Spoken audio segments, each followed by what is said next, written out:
প্রিয় ছাত্রছাত্রী, আজকে আমরা রসায়ন বিজ্ঞানের প্রাথমিক ধারণার দ্বিতীয় ভিডিও নিয়ে হাজির হয়েছি, যেখানে আমরা আলোচনা করব ল অফ কেমিক্যাল কম্বিনেশন বা রাসায়নিক সংযোগের সূত্রাবলী। তো শুরু করি রাসায়নিক সংযোগের সূত্রাবলী, যেখানে আমরা মোট 5টা উপাদানগুলি মৌলিক উপাদান কম্বাইন্ড করছে অর্থাৎ যুক্ত হচ্ছে একে অপরের সঙ্গে যুক্ত হচ্ছে এবং যুক্ত হয়ে যৌগ গঠন করছে।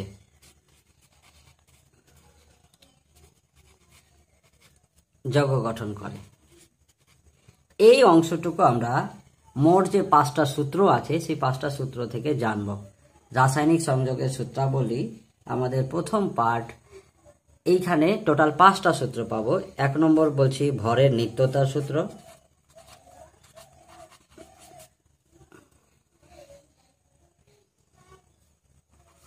নিত্যতার সূত্র। 2 নম্বর স্থির আনুপাতের সূত্র।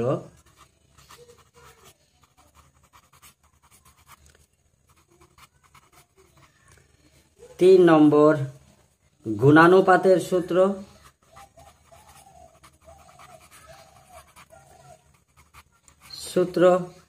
4 নম্বর মিথানুপাতের সূত্র।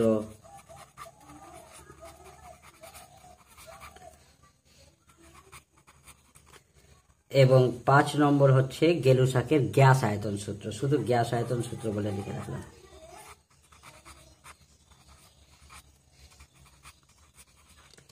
গ্যাস আয়তন সূত্র।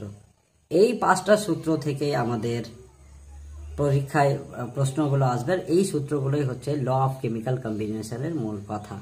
তাহলে একটা একটা করে আমরা আলোচনা শুরু করি। প্রথমটাই আছে ভরের নিত্যতার সূত্র।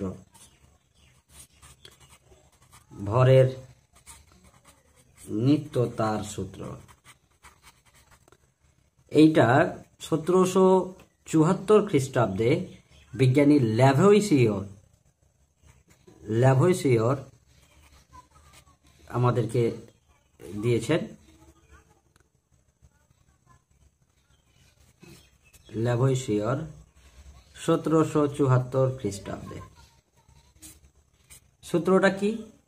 সূত্রটার মূল কথা হলো যে একটা পদার্থ যখন মৌলিক উপাদানগুলো যুক্ত হয়ে যৌগ গঠন করছে, যুক্ত হওয়ার আগের অবস্থাটাকে আমরা বলি বিক্রিয়ক, এবং যুক্ত হওয়ার পর যে যৌগটা হবে সেটাকে আমরা বিক্রিয়াজাত পদার্থ বলি।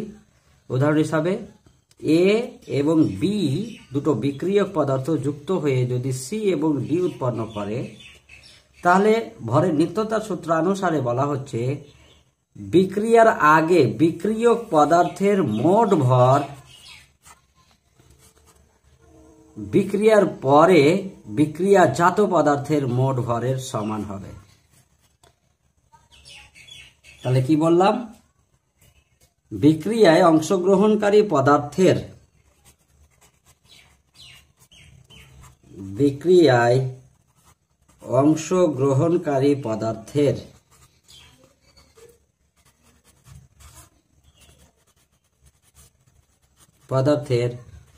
বিক্রিয়কের মোট ভর বিক্রিয়াজাত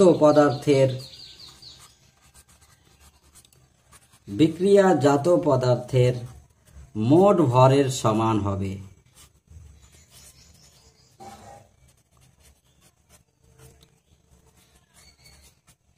অর্থাৎ ভর অবিনশ্বর, ভরকে সৃষ্টি বা ধ্বংস করা যায় না। তবে ভরের যে রূপান্তর, একটা পদার্থ থেকে আরেকটা পদার্থে যে রূপান্তরিত হচ্ছে, সেখানে ভরের মোট পরিমাণটা অপরিবর্তিত হবে। এটাই ছিল ভরের নিত্যতার সূত্রের মূল কথা। এটা অতি পুরাতন সূত্র। আমরা একটু উদাহরণ হিসাবে দেখে নিই, তারপরে পিছনের কথাগুলো বলবো। যেমন carbon die oxide. Carbon die অক্সাইডের ক্ষেত্রে কি হয়, একটা কার্বন দুটো অক্সিজেন পরমাণুর সঙ্গে যুক্ত হয়ে কার্বন ডাই অক্সাইড তৈরি করছে। Carbon die oxide. এখন বিক্রিয়ক পদার্থগুলো কি আছে, কার্বন এবং অক্সিজেন, এদের পারমাণবিক ভরের যোগফল যদি করি 12 প্লাস অক্সিজেন, দুটো অক্সিজেনের পরিবর্তন জন্য 16 × 32, তাহলে এই জায়গায় পেলাম আমরা 44। ঠিক এখানেও কার্বন 12 প্লাস 32 আমরা পাবো 44, অর্থাৎ বিক্রিয়কের আগের যে ভর বিক্রিয়কের পরের বিক্রিয়াজাত পদার্থের মোট ভর সমান। এটাই ভরের নিত্যতা সূত্রের মূল কথা। এখানে যদিও অনেক রকমের কোশ্চেন হয়, প্রশ্ন আসতেই পারে যে আচ্ছা একটা মোমবাতি যে আমি ধরাবো, মোমবাতি জ্বালাতে গেলে তো পুরো ছাই হয়ে যাচ্ছে দহনের ফলে, তাহলে কি এটা ভরের নিত্যতা সূত্র মান্যতা দিচ্ছে না, মেনে চলছে না?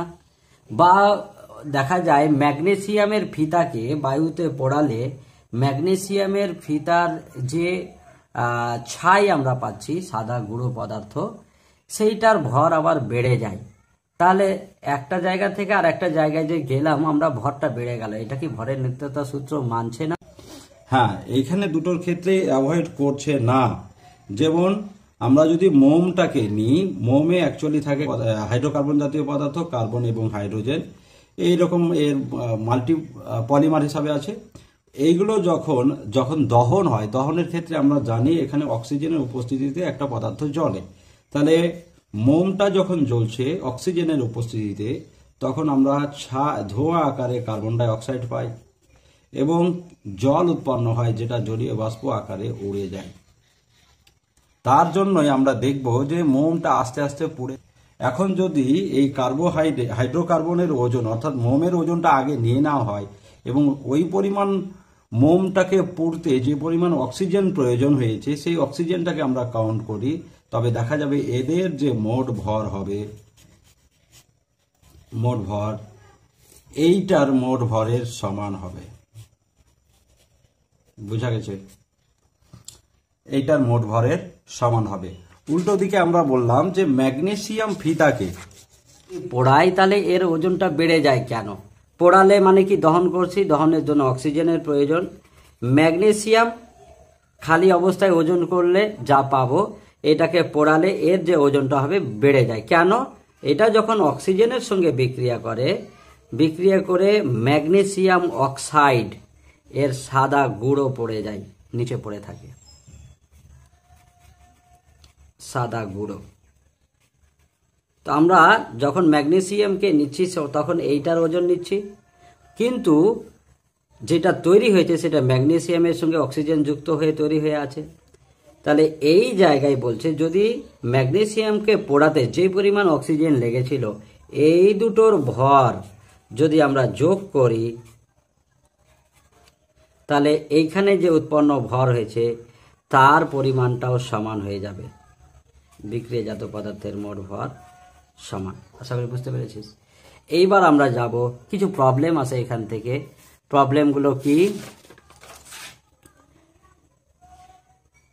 আমি কিছু বাড়ির জন্য প্র্যাকটিস করতে হবে। একটা প্রবলেম আমি লিখছি, যেমন বলছে 1.5 গ্রাম ইথেনের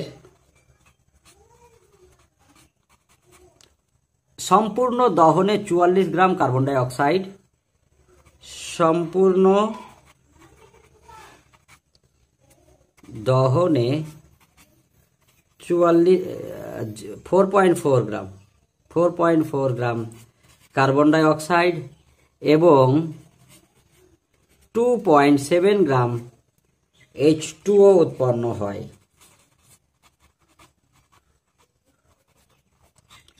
2.7 গ্রাম H2O উৎপন্ন হয়। দেখাও যে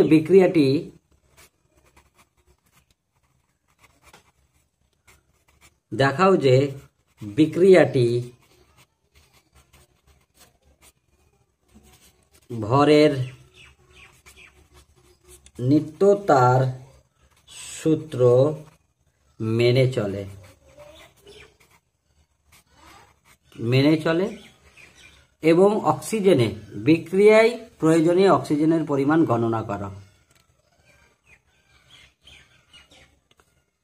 এক্ষেত্রে বিক্রিয়ক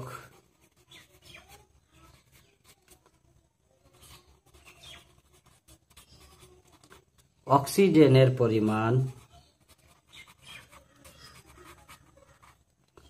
গণনা করো।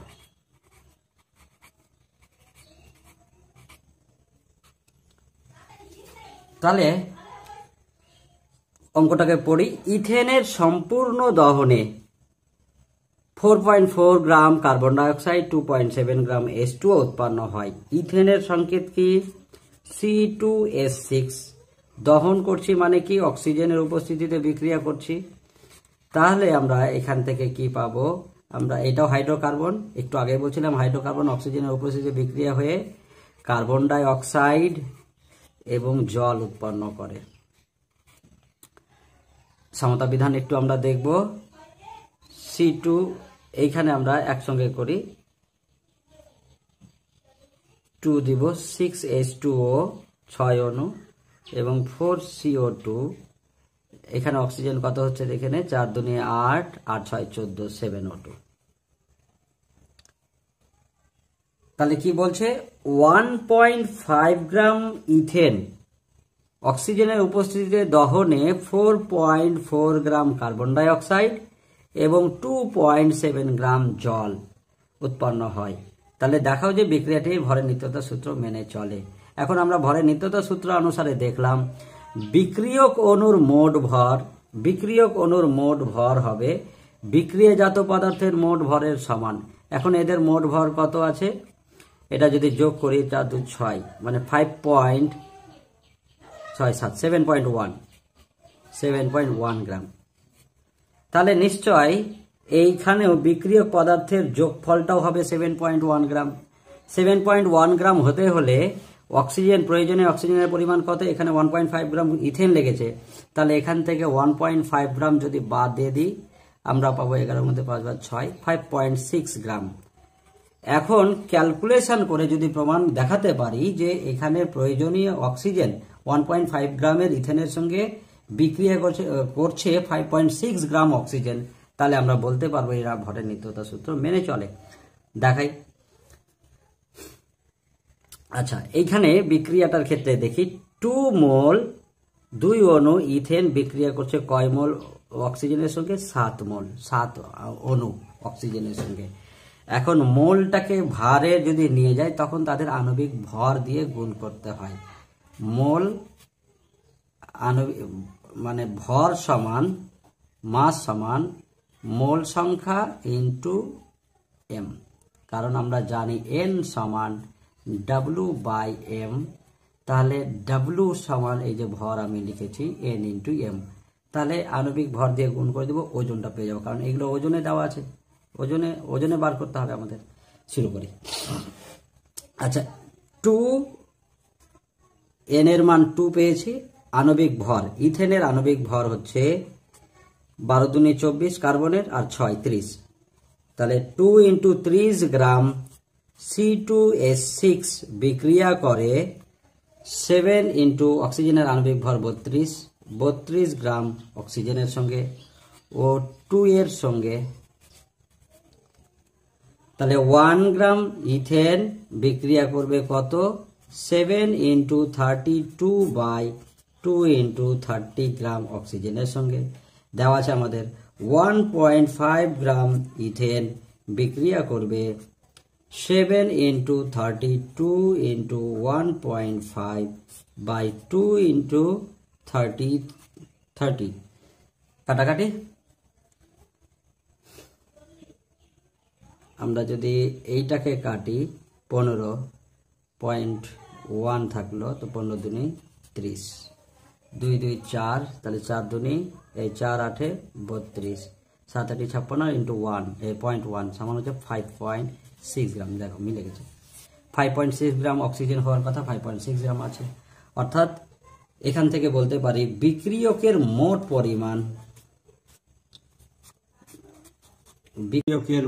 পরিমাণ কত? 1.5 গ্রাম প্লাস 5.6 গ্রাম সমান, এখানে আমরা বিক্রিয়াজাত পদার্থের ক্ষেত্রে এটা যোগ করলে পেয়ে যাচ্ছি 7.1 গ্রাম, সমানই হচ্ছে বিক্রিয়াজাত পদার্থের পরিমাণ।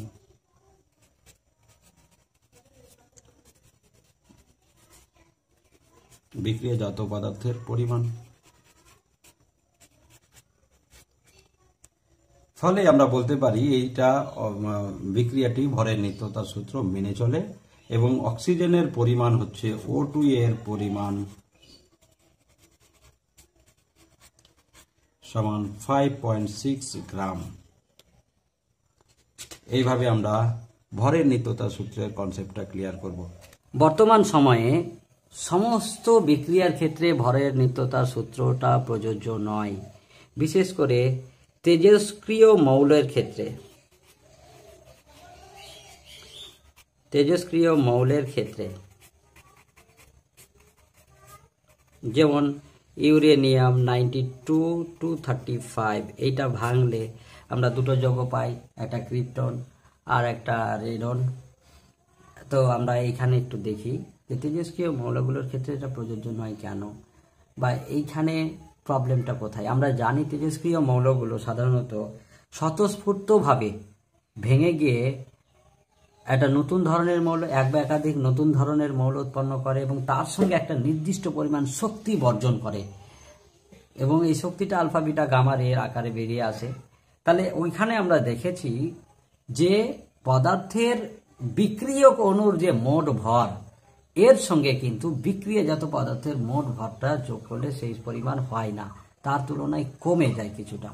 তাহলে কমে যাচ্ছে ওইখানে, এটা কি ভরের নিত্যতা সূত্র মান্যতা দিচ্ছে?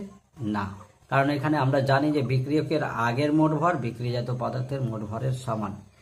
হ্যাঁ, এইটা অ্যাকচুয়ালি আমরা ব্যাখ্যা করতে পারি আইনস্টাইনের ল অফ রিলেটিভিটির যে সমীকরণ আমরা জানি, ই সমান হাফ mc স্কোয়ার, যেখানে বলা হচ্ছে এটা কি ভর, এটা হচ্ছে শক্তি। তাহলে শক্তি ভরে রূপান্তরিত হতে পারে, ভর শক্তিতে রূপান্তরিত হতে পারে, এবং যত পরিমাণ ভর কমবে একটা পদার্থের, ঠিক তত পরিমাণ শক্তি উৎপন্ন হবে, বেরিয়ে আসবে। ঠিক এইটার উপর ভিত্তি করে বিভিন্ন জায়গায় electricity, others source of energy হিসাবে তেজস্ক্রিয় মৌলগুলোকে ব্যবহার করা হচ্ছে, এবং সেই ক্ষেত্রে ভরের নিত্যতার সূত্র কিন্তু মানছে না। এবার চলে আসি স্থির অনুপাতের সূত্র।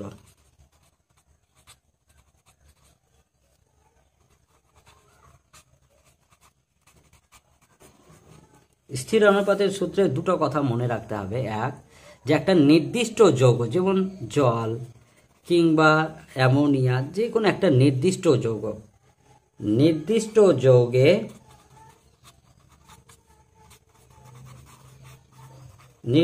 যৌগে উপাদানগুলি সর্বদা নির্দিষ্ট থাকবে। উপাদানগুলি সর্বদা নির্দিষ্ট। জল যখন যেখান থেকেই তৈরি হোক, সব জায়গায় হাইড্রোজেন এবং অক্সিজেনই থাকবে, এই কথাটাই বলা হচ্ছে। বা অ্যামোনিয়া যেইভাবে আমরা প্রস্তুত করি না কেন, নাইট্রোজেন হাইড্রোজেন দ্বারাই অ্যামোনিয়া তৈরি হবে। সেই কথাই ভরের নিত্যতা স্থির অনুপাতের সূত্রের মূল কথা, যে একটা নির্দিষ্ট যৌগে উপাদানগুলি সর্বদা নির্দিষ্ট এবং এদের ভরের অনুপাত সর্বদা নির্দিষ্ট হবে। তাহলে বোঝা গেল যে একটা নির্দিষ্ট যৌগ, জল হোক, অ্যামোনিয়া হোক, কার্বন ডাই অক্সাইড হোক, কার্বন মনোক্সাইড হোক, যেই হোক না কেন, যে একটা নির্দিষ্ট যৌগ নিব, সেই যৌগটার উপাদান, যে সমস্ত মৌলিক উপাদান দ্বারা গঠিত, সব জায়গাতেই যেইভাবেই যৌগটা তৈরি করা হোক না কেন, সব জায়গাতেই সেই উপাদানগুলোই থাকবে এবং তাদের সর্বদা ভরের অনুপাতটাও নির্দিষ্ট থাকবে। এই হচ্ছে ব্যাপার। এবার আমরা একটু এক্সাম্পল নিই। ধরো কেউ সমুদ্রের জল নিল, সি ওয়াটার, কেউ বা নলকূপের জল H2O ফ্রম মিনারেল ওয়াটার যেটাকে আমরা বলছি, আবার কেউ পুকুরের জল নিল, হয়তো পুকুরের জল। এই সূত্রানুসারে বলা হচ্ছে যদি আমরা জলকে যেখান থেকে নিই না কেন, প্রত্যেক ক্ষেত্রে জলের মূল উপাদান হাইড্রোজেন এবং অক্সিজেনই হবে। হাইড্রোজেন এবং অক্সিজেন উপাদানগুলো নির্দিষ্টই হবে। যদি জলটা পিওর হয় আমরা পাবোই হাইড্রোজেন এবং অক্সিজেন, এবং এদের ওজনের অনুপাতও সর্বদা নির্দিষ্ট। জলের ক্ষেত্রে সংকেত কি জানি, H2O মানে দুটো হাইড্রোজেন একটা অক্সিজেন, একটা অক্সিজেন থাকে সবগুলোতে, দুটো হাইড্রোজেন একটা অক্সিজেন, দুটো হাইড্রোজেন একটা অক্সিজেন থাকে। দুটো হাইড্রোজেনের পারমাণবিক আণবিক ভর বা পারমাণবিক ভর কত, 2 × 1, 2 করলাম। একটা অক্সিজেনের আণবিক ভর 16, তাহলে অনুপাত 1:8। ঠিক এখানেও 2:16, দ্যাট মিনস 1:8। 2:16, that means 1:8। এইভাবে আমরা স্থির অনুপাতের সূত্রের ব্যাখ্যাগুলো করব। এইখানেও আমরা ম্যাথমেটিক্যাল প্রবলেমগুলো যাব, তার আগে এই যে সূত্রটা কিন্তু সার্বিকভাবে সবার ক্ষেত্রে প্রযোজ্য নয়। একটা কোশ্চেন আসে যে আচ্ছা তাহলে আমরা একটা যৌগের যে একটা যৌগ, আমরা নির্দিষ্ট যৌগ বলেছি, যে আমরা উল্টোভাবে বলবো কি, যে দুটো মৌলিক উপাদান, নির্দিষ্ট মৌলিক উপাদানের ওজনের অনুপাত যদি নির্দিষ্ট নিই, তাহলে কি সর্বদা একটা নির্দিষ্ট যৌগই তৈরি হবে? অর্থাৎ হাইড্রোজেন এবং অক্সিজেনের সমন্বয়ে দুটো নির্দিষ্ট মৌল, এই দুটো নির্দিষ্ট মৌলের ওজনের অনুপাত যদি নির্দিষ্ট নিই, সর্বদা কি নির্দিষ্ট যৌগই পাবো? এইটা সবার ক্ষেত্রে কিন্তু প্রযোজ্য নয়। যেমন আমরা ইথিলিন এবং বেঞ্জিনের কথা ভাবছি। ইথিলিন এবং বেঞ্জিনের ক্ষেত্রে দুটো যৌগ,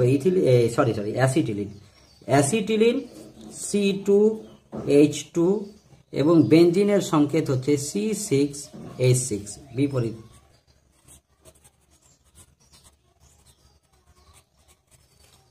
সূত্র। তাহলে এখানে দেখছি দুটোতেই নির্দিষ্ট উপাদান হচ্ছে কার্বন এবং হাইড্রোজেন।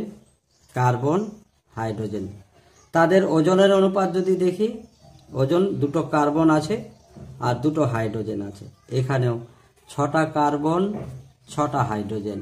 তাহলে এখানে তো সহজ হয়ে যাচ্ছে, 2 × 12:2, আর এখানে যে 6 × 12:6। তাহলে আমরা 2 দিয়ে যদি কাটি 12:1, এখানে আমরা পাচ্ছি 12:1। অর্থাৎ দুটো নির্দিষ্ট মৌল কার্বন এবং হাইড্রোজেন এবং তাদের ওজনের অনুপাত 12:1 নির্দিষ্ট করে যদি নিই, সেখানে কিন্তু দুটো একটা নির্দিষ্ট যৌগ পাচ্ছি না, দুটো আলাদা আলাদা যৌগ পাচ্ছি। তাহলে ইহা স্থির অনুপাতের সূত্রের ব্যতিক্রম, এবং বহু ব্যতিক্রম আমরা দেখতে পাবো। যেমন বিশেষ করে যে জলের কথাটা বললাম, জলের অক্সিজেনের বিভিন্ন রকমের আইসোটোপ হয়, O16, O17, O18। এখন যদি একটা জল H2O O16 এর নিলাম, আর একটা জল H2O17 এর নিলাম, আর একটা জল H2O18 এর নিলাম, তাহলে এখানে ওজন অনুপাত পাবো 2:16, এখানে পাবো 2:17, এখানে আমরা পাবো 2:18। তাহলে ওজন অনুপাত কি সেম পাবো না? তাহলে একটা যৌগে যখন একটা পরমাণুর বিভিন্ন আইসোটোপ দ্বারা গঠিত হবে, তার ক্ষেত্রেও কিন্তু আমরা অনুপাতটা নির্দিষ্ট পাচ্ছি না। তো এইটার স্থির অনেক সময় কোশ্চেন করে ফেলে যে স্থির অনুপাতের বিপরীত সিদ্ধান্তটি, অনুসিদ্ধান্তটি সর্বদা সত্য নয়, ব্যাখ্যা পারবো। এবার আমরা এই জায়গাটুকুকে আরো ভালো করে বোঝার জন্য একটা ম্যাথমেটিক্যাল প্রবলেমগুলো নিই। ধাতব ম্যাগনেসিয়াম ও অক্সিজেনের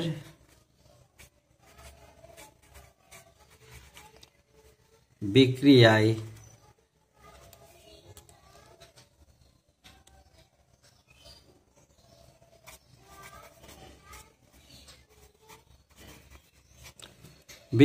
প্রাপ্ত বিশুদ্ধ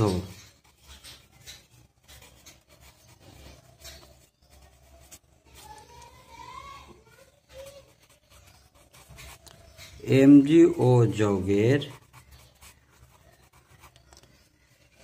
10 গ্রাম পরিমাণে ম্যাগনেসিয়ামের পরিমাণ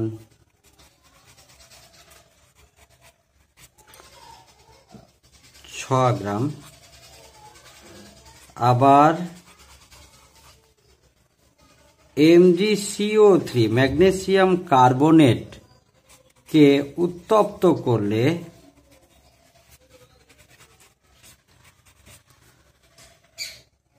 প্রাপ্ত বিশুদ্ধ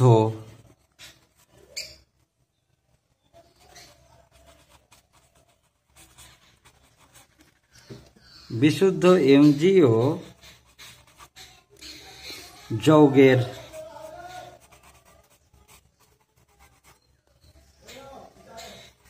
8.5 গ্রাম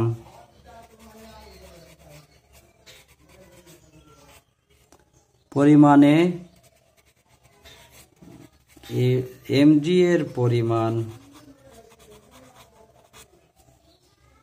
5.1 গ্রাম। দেখাও যে ফলাফলগুলি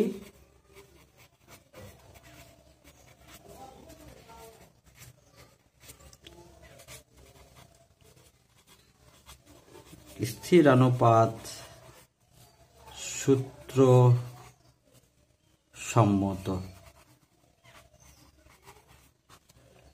তাহলে কি হলো, ম্যাগনেসিয়াম অক্সিজেনের বিক্রিয়ায় যে ম্যাগনেসিয়াম অক্সাইড পায় MgO এর 10 গ্রাম MgO তে ম্যাগনেসিয়ামের পরিমাণ হচ্ছে 6 গ্রাম। তাহলে অক্সিজেনের পরিমাণ কত হবে? 4 গ্রাম। আচ্ছা, আবার MgCO3 এইটাকে উত্তপ্ত করলে আমরা পাবো MgO প্লাস CO2, CO2টা উপরে বেরিয়ে চলে যাবে। এইখানে যে MgO পাচ্ছি লিখেছি দেখো। আবার MgCO3 কে উত্তপ্ত করলে প্রাপ্ত বিশুদ্ধ MgO যৌগের 8.5 গ্রাম, এটার 8.5 গ্রাম পাচ্ছি। 8.5 গ্রাম পরিমাণে ম্যাগনেসিয়ামের পরিমাণ হচ্ছে 5.1 গ্রাম। এইখানে ম্যাগনেসিয়াম যে আছে তার পরিমাণ হচ্ছে 5.1 গ্রাম। তাহলে অক্সিজেনের পরিমাণ কত হবে? ও এর পরিমাণ হবে 8.5 মাইনাস 5.1, দ্যাট মিনস 3.4 গ্রাম। তাহলে স্থিরানুপাতের সূত্রতে বলা হচ্ছে যে একটা যৌগ, এখানেও MgO পেয়েছি, এখানেও MgO পেয়েছি, দুটোর ক্ষেত্রেই একটা যৌগ সর্বদা নির্দিষ্ট অনুপাতে তৈরি হবে, তাদের ওজন অনুপাত সর্বদা স্থির হবে, নির্দিষ্ট হবে। তাহলে এখানে Mg/O এর অনুপাত কত? Mg আছে 6 গ্রাম, এর অনুপাত 4 গ্রাম। তাহলে 2 দিয়ে কাটলে 3:2 পাবো। এইখানে যে MgO পেয়েছি সেইখানে MgO তে Mg/O এর অনুপাত, এদিকে আমরা পাচ্ছি 5.1 গ্রাম, অক্সিজেনের পরিমাণ হচ্ছে 3.4 গ্রাম। 17 দিয়ে যদি কাটি, 17 দিনে 34, 3 17 51, 3:2 সমান। যেহেতু সমান, অতএব আমরা বলতে পারি ইহা স্থিরানুপাতের সূত্র সম্মত।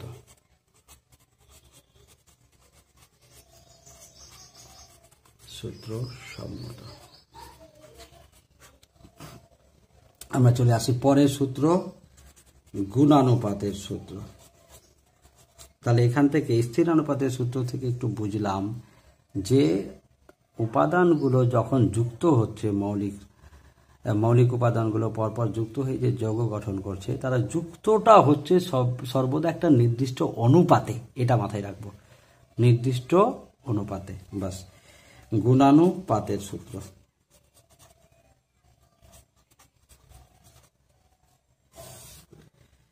গুণানুপাতের সূত্র বলছে কি, যে যখন দুটো বিভিন্ন মৌল, আলাদা আলাদা মৌল রাসায়নিক বিক্রিয়া দ্বারা যুক্ত হয়ে একাধিক যৌগ যদি উৎপন্ন করে, তখন একটি মৌলের নির্দিষ্ট ওজনের সঙ্গে অন্য মৌলটি যে ভিন্ন ভিন্ন ওজনে যুক্ত হয় সেই ওজনগুলির অনুপাত সরল হবে। যদি আমরা উদাহরণ হিসাবে ধরে নিই যে কার্বন এবং হাইড্রোজেন,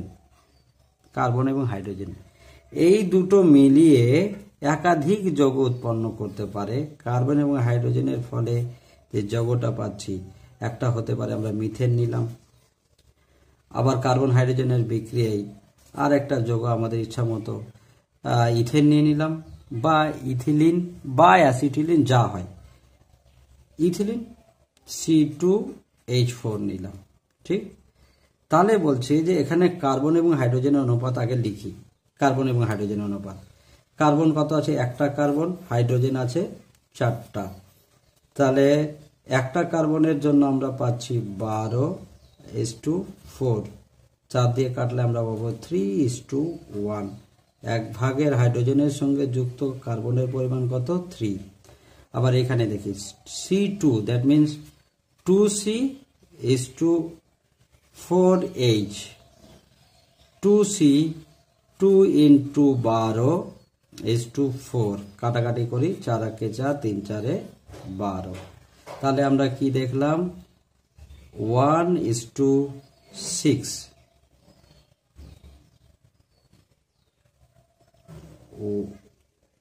1:6। তাহলে এইখানে হাইড্রোজেনের নির্দিষ্ট 1 ভাগের সঙ্গে যুক্ত কার্বনের পরিমাণ কত? 6 ভাগ। এই জায়গাটাই বলছে যে নির্দিষ্ট কোনো একটা মৌলের নির্দিষ্ট ওজনের সঙ্গে অন্য যে মৌলটা আছে, এখানে কার্বন আছে, তার ওজনের অনুপাত সর্বদা সরল অনুপাত হবে। দেখে নিই, নির্দিষ্ট 1 ভাগ H এর সঙ্গে যুক্ত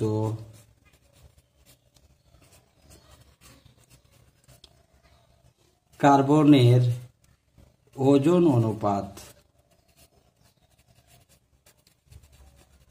কত?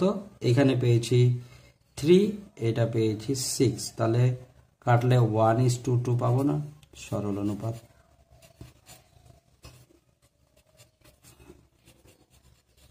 সরল অনুপাত, ইহাই গুণানুপাতের সূত্র। যেমন আমরা ধরে নিতে পারি যে কার্বন এবং অক্সিজেন মিলিয়ে এক বা একাধিক যৌগ দেয়। যেমন দুটোর মিলিয়ে এখানে কার্বন ডাই অক্সাইড পাই, কার্বন মনোক্সাইড পাই। তাহলে কার্বন এবং অক্সিজেনের ওজন অনুপাত ধরি। কার্বন কত আছে? একটা কার্বন 12 কার্বন H2 অক্সিজেন, একটা অক্সিজেন হচ্ছে 16। তাহলে 12 ভাগের সঙ্গে যুক্ত আছে 16, আমরা 12 ভাগ ধরে এখানে করছি। আবার এখানে কার্বন, একটা কার্বন, 2টা অক্সিজেন, তাহলে এটা 12 ভাগ, এটা 16 32। তাহলে আমরা এবার বলছি নির্দিষ্ট 12 ভাগ ওজনের কার্বনের সঙ্গে যুক্ত, নির্দিষ্ট 12 ভাগ ওজনের কার্বনের সঙ্গে যুক্ত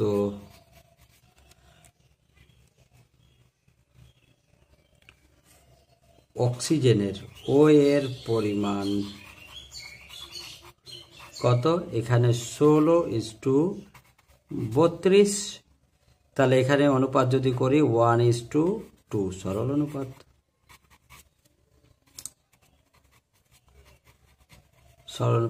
ইহাই গুণানুপাতের সূত্র। নেক্সট, এখানে প্রবলেম আর দেখাচ্ছি না, সময়ের অভাব, আমরা মিথানুপাতের সূত্রেতে যাচ্ছি। বিজ্ঞানী রিক্টার 1792-তে দিয়েছেন। রিক্টার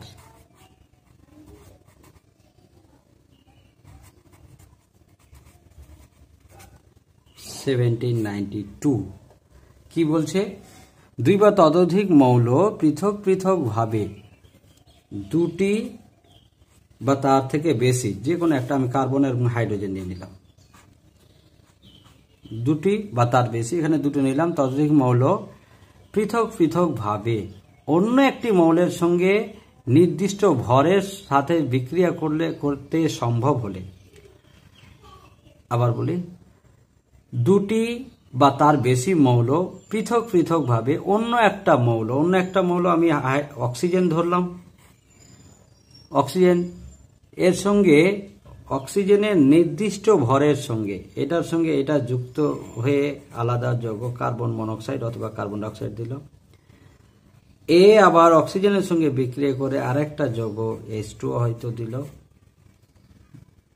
তাহলে অন্য একটি নির্দিষ্ট ভরের সাথে ভিন্ন ভিন্ন ভরে যুক্ত হয়ে যৌগ গঠন করলে প্রথমোক্ত মৌলগুলি, এই দুটো মৌলগুলি নিজেদের মধ্যে যুক্ত হয়ে যৌগ গঠন করার সময় আবার এরা যদি নিজেদের মধ্যে যুক্ত হয়ে যৌগ গঠন করে, কার্বন এবং হাইড্রোজেনের বিক্রিয়ায় সহজ একটা যৌগ CH4 উৎপন্ন হয়, আমি এটাই লিখলাম, সম্ভব হয় যুক্ত হয়ে যৌগ গঠন করার সময় ঠিক সেই সব ভরের অনুপাত এইখানেও অক্সিজেনের নির্দিষ্ট ভরের সঙ্গে যুক্ত কার্বন এবং হাইড্রোজেনের ওজন অনুপাত যা পাবো, এখানেও ঠিক কার্বন এবং হাইড্রোজেনের ওজনের অনুপাতের কথা বলা হচ্ছে। সেই সব ভরের অনুপাত বা ওই ভরগুলির সরল গুণিতকের বা উপগুণিতকের অনুপাতে যুক্ত হবে।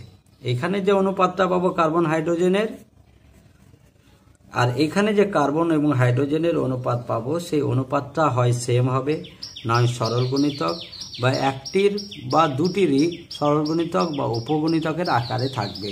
দেখাই একটা। আচ্ছা, আমরা এখানে কি নিয়েছি? কার্বনের সঙ্গে অক্সিজেনের বিক্রিয়ায় কার্বন ডাইঅক্সাইড, এইটাতেই আমরা আগে ওজন অনুপাতটা বার করে নিই। কার্বন একটা আছে, তাহলে 12, অক্সিজেন 16 32। আবার অক্সিজেনের এখানে জলের ক্ষেত্রে আমরা পাচ্ছি হাইড্রোজেনের দুটো হাইড্রোজেন মানে 2, অক্সিজেন 16। তাহলে একটু খেয়াল করতো, 16 ভাগের অক্সিজেনের সঙ্গে যুক্ত হাইড্রোজেনের পরিমাণ 2, আর এখানে 16 ভাগ অক্সিজেনের সঙ্গে যুক্ত কার্বনের পরিমাণ 6। তাহলে এইখানে নির্দিষ্ট 16 ভাগ পরিমাণ অক্সিজেনের সঙ্গে যুক্ত, এই যে এখানকার কথা বলেছিলাম, তাহলে লিখি 16 ভাগ ও এর সঙ্গে যুক্ত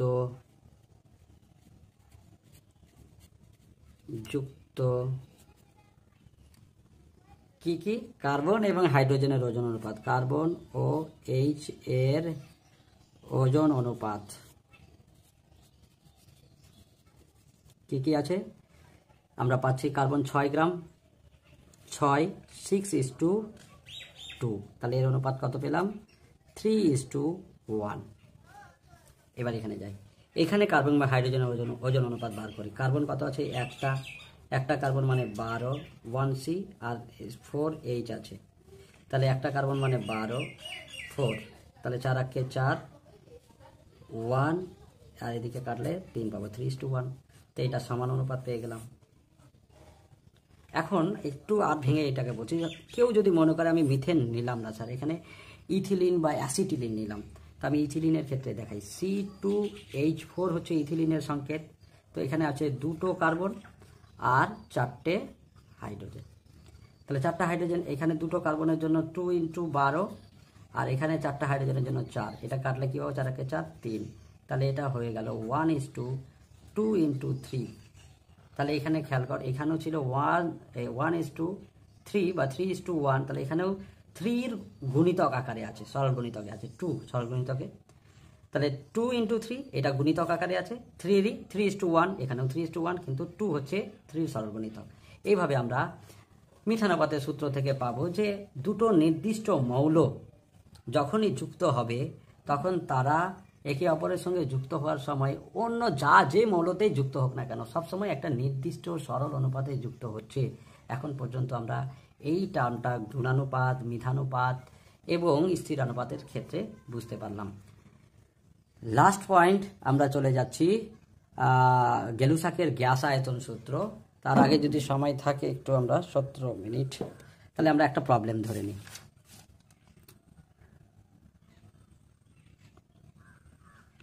প্রবলেম করলে টাইমটা বেড়ে যাবে। এটা গেলুসাকের গ্যাস আয়তন সূত্র। গেলুসাকের গ্যাস আয়তন সূত্র। গেলুসাকের গ্যাস আয়তন সূত্রটা বলা হচ্ছে এই যে যদি 2 বা ততোধিক যৌগগুলোই গ্যাসীয় অবস্থায় থেকে বিক্রিয়া করে তাহলে এদের ওজনের অনুপাতটা হবে সরল অনুপাত, এবং বিক্রিয়ার ফলে যদি উৎপন্ন পদার্থটাও গ্যাসীয় হয় তাহলে বিক্রিয়ক অণু এবং বিক্রিয়াজাত অণু দুটোরই অনুপাত সর্বদা সরল অনুপাত হবে।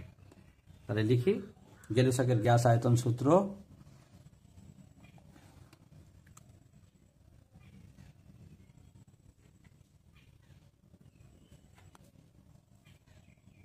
স্থির বা নির্দিষ্ট চাপ ও উষ্ণতায়, স্থির চাপ ও উষ্ণতায়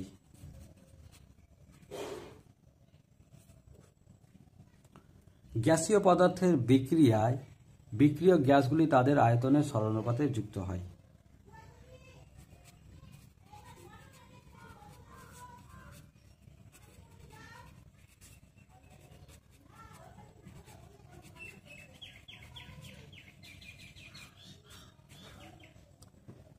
বিক্রিয়ক গ্যাসগুলি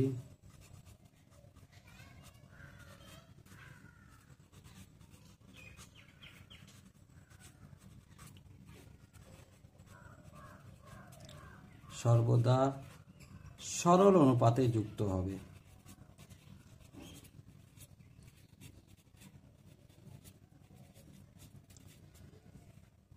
এবং বিক্রিয়ার ফলে উৎপন্ন পদার্থ যদি গ্যাসীয় হয় তবে কি বলছে, বিক্রিয়ক পদার্থ এবং বিক্রিয়াজাত পদার্থ এই দুটোর অনুপাত সর্বদা সরল অনুপাত হবে। তবে বিক্রিয়ক অণুর সঙ্গে বিক্রিয়াজাত পদার্থের অনুপাতটাও সরল অনুপাতে থাকবে। তবে বিক্রিয়ক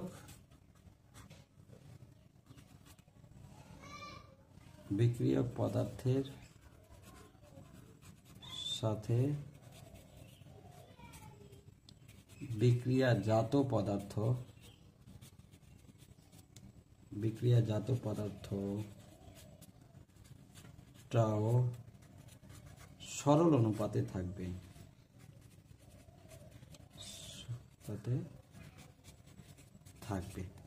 এটা একটা এক্সাম্পল নিই, তাহলে বোঝা যাবে। যেমন আমরা নাইট্রোজেনের সঙ্গে হাইড্রোজেনের বিক্রিয়ায়, দুটোই কিন্তু গ্যাসীয় পদার্থ, নাইট্রোজেনের গ্যাসীয়, হাইড্রোজেনের গ্যাসীয়, এই দুটোর পদার্থের বিক্রিয়ায় আমরা অ্যামোনিয়া পাই, NH3, এটাও গ্যাসীয় পদার্থ। এখন গেলুসাকের গ্যাস আয়তন সূত্রানুসারে বলা হচ্ছে যে বিক্রিয়ক অণুগুলো যখন যুক্ত হবে তখন তাদের অনুপাতটা, আয়তনের অনুপাতটা সরল অনুপাত হবে। একটু দেখি সমতা বিধান, 3টা হাইড্রোজেন, এখানে 2টো আছে, নাইট্রোজেন 2টো, এখানে 2টো, এই একটা আছে। তাহলে এখানে আমরা দিলাম 2NH3, তাহলে 6টা হাইড্রোজেন, দ্যাট মিনস 3। তার মানে এক অণু নাইট্রোজেনের সঙ্গে যুক্ত হচ্ছে 3 অণু হাইড্রোজেন, তাহলে এদের অনুপাত কি সরল না? সরল অনুপাত। আবার এদের সঙ্গে উৎপন্ন পদার্থ কয় অণু হয়েছে? 2 মোল অ্যামোনিয়া উৎপন্ন হয়েছে। তাহলে এটার সঙ্গে এটার অনুপাত যদি আমরা করি তাহলে 1:3:2, এটাও কি সরল অনুপাত না? সরল অনুপাত। আচ্ছা, আমরা সরল অনুপাত কাকে বলবো? নির্দিষ্ট এবং পূর্ণ সংখ্যার সরল অনুপাত। নির্দিষ্ট এবং পূর্ণ সংখ্যার সরল অনুপাত হচ্ছে সাধারণত ছোট সংখ্যা 1, 2, 3, এই সমস্ত সংখ্যা, 4, এই সংখ্যাগুলো ছোট সংখ্যা, এই অনুপাতে, এদের সংখ্যার অনুপাতে থাকবে। কোথাও 1:2 হয়তো হলো, কোথাও 1:3 হলো, কোথাও 2:3 হলো, কোথাও 1:4 হলো, কোথাও হয়তো 3:4 হলো, কিন্তু কখনোই 5:6 বা 6:7 এটাকে আমরা সরল অনুপাত ধরবো না, এটা সংখ্যাটা বড় হয়ে যাচ্ছে।